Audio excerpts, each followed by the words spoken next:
Hi, this is Oddball1975 and welcome to Baldur's Gate 3 on the Xbox, and this is my honor mode playthrough, well, my honor mode run through of the opening level, just seeing how many times I could run it through to kill him in honor mode without using any cheese boxes or weird ways of doing things.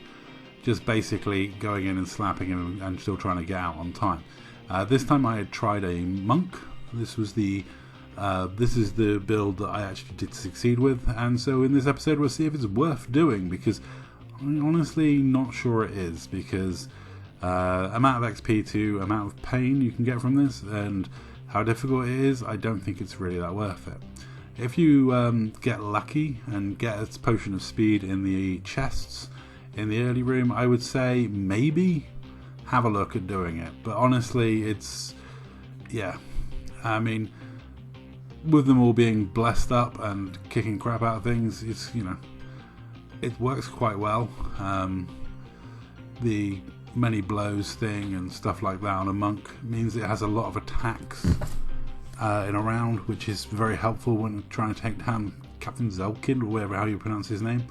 I can get the flaming sword really easily. Like I say, in all of the run-throughs that I did, he dropped the flaming sword the first command that he got. Interestingly, when me and Woody have played, on one of our playthroughs he didn't drop it at all.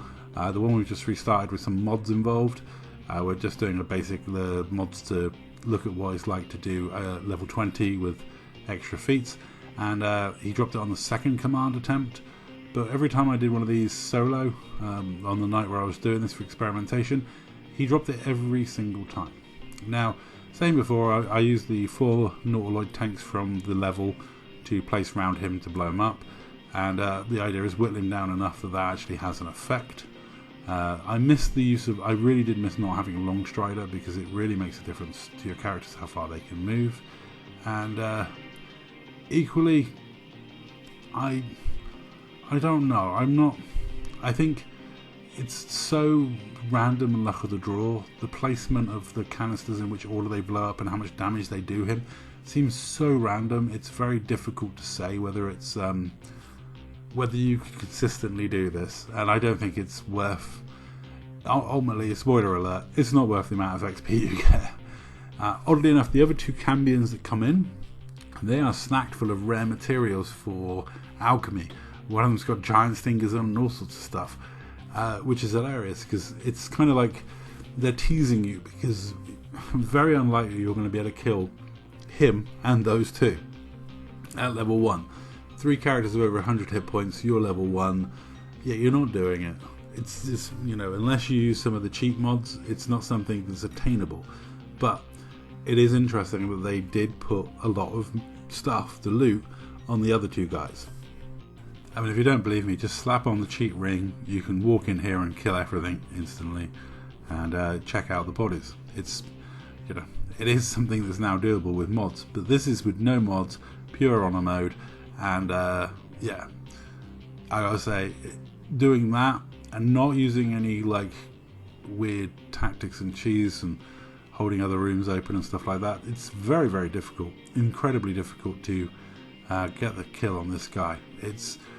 I don't know, it's just not something that I think you can do consistently. Also, like I say, the blast damage from the Nautiloid tanks is not consistent. Sadly, Shadowheart throughout the campaign is terrible at delivering attacks and misses all the time. She's only really good for Spirit Guardians and wandering around aimlessly healing people. Her attacking ability is, I would call it into question. No matter what I do with her, Shadowheart seems to have cursed dice. So what can you say? If you can land cause wounds, it's a huge hit, but unfortunately landing it is something that doesn't happen very consistently, sadly. Now, in this run through I was lucky enough to get a potion of speed, so it was a question of who I gave it to. I think the monk had it on them, and I was like debating giving it to the monk or Lizelle, and then I thought, well, it would only be fitting if I gave it to Lizelle to pick up the sword and start hitting the guy, because the monk's got bonus action attacks anyway, and wasn't actually doing that much damage, whereas Lizelle with that sword's probably going to be doing me more damage. But obviously it's going to take me an action to pick up the sword, so using the potion of speed to have so I don't lose out on an attack in that round, probably worthwhile. So that's what I decided to go with.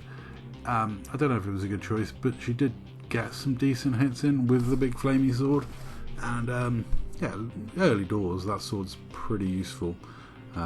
It's not vital if you get it. Woody always sells it, but because it's not magical, and he always wants to plus the hit, and then constantly misses on 70%. Woody and Shadowheart have cursed dice in this game. I'm quite happy hitting on like 20-30%, and he's missing on 70-80% shots. He had 3 attacks tonight with 95% opportunity, 95% chance of hitting, and he still managed to miss them.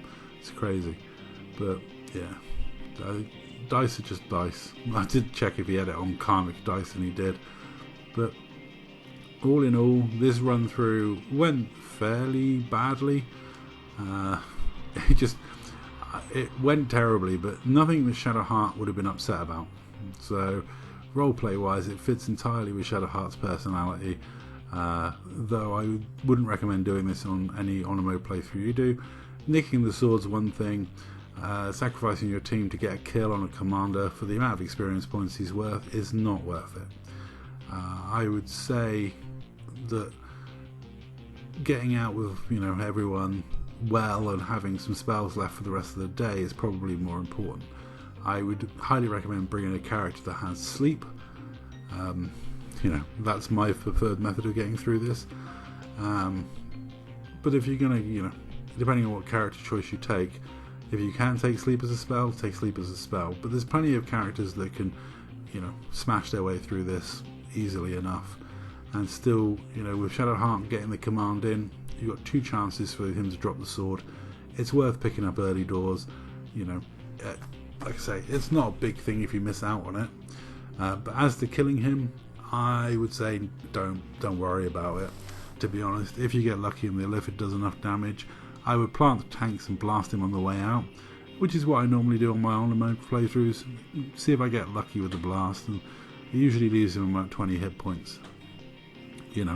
With between the blasts and what the Illithid does. But generally, you want to be out a good turn before I am in this run through. As you can see, I'm hanging around. Lizelle is going to get punished for using that potion of speed soon, but was it worth the critical hit? Well, in hindsight, yeah, it was. But critical, she does a lot of damage with that big sword, so that really did push it towards me actually being able to achieve this. There was a slight pause for celebration as Shadowheart actually hits an 80% shot.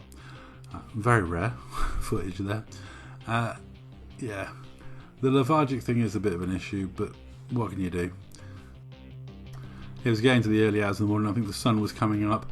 I had tried 4 or 5 different attempts of this, 5 or 6 different attempts of this, so I'd go through to monk. I tried barbarian, ranger, rogue, sorcerer, and then I went to monk. Honestly, the most important thing is actually helping the Illithid do the damage rather than anything else.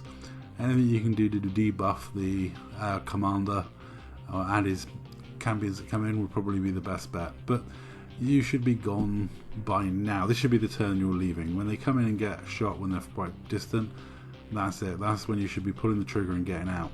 Gambling this other round that I do is not worth it in the long run. But ultimately, if you want to actually achieve this target of killing him, you're going to have to take gambles. You're going to have to take chances. And on our mode, nobody wants to fail on the first bit.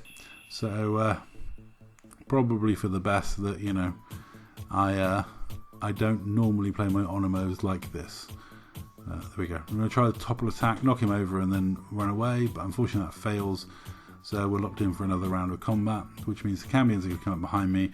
I'm not going to be out of range for when the spell strikes the canisters and everyone's going to get blown up. But like I say, the mission wasn't to succeed in getting out and everything. The mission was to basically kill him, just to see how much XP you would get for killing him and whether it's worth hanging around trying to kill him. And honestly, it's not. I can tell you that it's definitely not worth hanging around. You have to get very lucky to be in this deep. I can't believe these both miss, but then it doesn't really matter because, you know, we're not getting out. It's all gone Pete Tong. But it was hilarious how I messed this one up so badly, but this is the way that I get to actually kill him. Disengage did not seem to get me very far, but I couldn't afford to take the attacks of opportunities, and unfortunately, yeah, I should have just pulled the trigger right there on that one, but I decided to go one more chance. No damage from that, so time for the monk to disengage. I'm hoping that they all turn on the Illithid now, try and stab him, and let me get far enough away. Us has done a really good job of battering his way through the other three. He's such a tank, he can easily batter his way through the other three. Unfortunately, I don't get lucky with the Illithid stunning them, so they come up. One misses, but it only takes one of these to succeed, and then my plans were ruined, and there we go. Because that robs the Zell of her action, so I'm not going to be able to escape. I'm going to try. What I do next is potentially the only way they could escape, which was he gets her up and then tries to leave combat, taking the attack of opportunity. It's not a good idea. The monk gets stabbed in the back. So then does Lae'zel manage to escape combat? No, also gets stabbed in the back. But that was the only way they were getting out there. I didn't have enough action points to disengage both of them. I should have probably just disengaged the monk and left Lae'zel to her fate. But they're still, as long as someone escapes, you're still on. And Shadowheart would have definitely sacrificed to Githyanki on her way to escaping the Nautiloid, and manages to actually get the XP for the Cambion dying. They go after us, and Shadowheart also sacrifices us in this attempt. And Shadowheart survives the last chance to kill her. And Commander Zhalk, whoever his name is, was only on 2 hit points after the explosion, so Shadowheart got 75 experience points for killing him. And that's it, just 75 experience points. So not worth it. Like I say, much better to get your team out in better shape to face the beach and not worry about trying to claim lives. That's all. Thanks for watching.